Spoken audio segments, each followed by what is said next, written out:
and I were gonna go to Boracay. This is yung parang padespedida namin kay Ate Belle because after 3.5 years, she is finally going home to attend to her daughter. So, I decided na dalhin siya sa Boracay kasi originally dapat Hong Kong talaga, pero since sarado ang Hong Kong at Boracay yung isa niyang gustong makita, so we decided na Boracay. So, stay with me in this vlog and I hope you'll enjoy!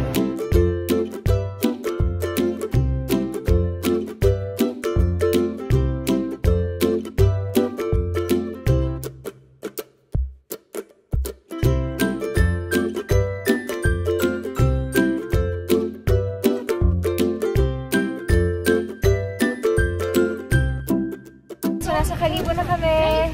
Travel kami ng at least 1 hour going to Katiklan and then that's it. We're off to the beach.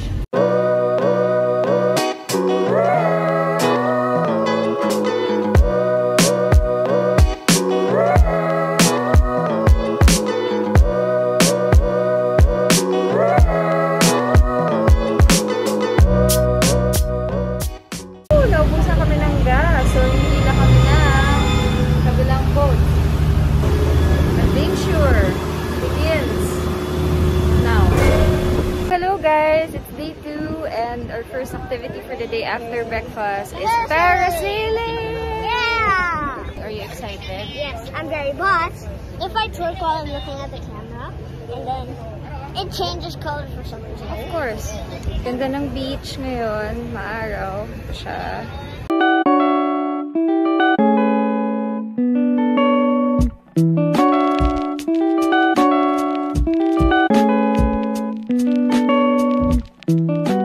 Oh my gosh, first time mo! Bilang aalis na kasi si Ate Belen, gagawin natin lahat.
Hello guys! I hope you're enjoying this quick Boracay vlog. Day 1, as usual, kilalanin naman ako, is more of parang rest, syempre, chill-chill lang. Tapos day 2, as you can see naman dun sa mga videos natin, nag-water sports kami. So, ginawa namin yung parasailing. Gusto sana namin mag-jet ski, kaya lang yung isang son ko, yung youngest, sumuka. So, we had to bring him back to the room.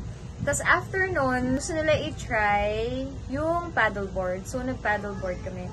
Basically, this trip was for Yaya Bell kasi nga, matagal na siya sa amin and then she decided na uuwi na siya ng Cebu. So, parang ito yung padespedida namin sa kanya. Meron akong isang vlog sa Boracay kasama ang mga ka-childhood na hindi ko pa natatapos hanggang ngayon. So, I will try my best. Abangan niyo yun kasi sobrang saya, sobrang game ng mga na-interview ko doon. So, guys, thank you so much for watching. Thank you so much for tuning in. Alam kong medyo matagal akong nawala. But then, eto na, back to upload sa tayo. So, don't forget to hit the subscribe button. Ayan, and hit on the notification bell para alam ninyo pag may bago tayong weekly vlogs. Stay home, stay safe, and God bless you all!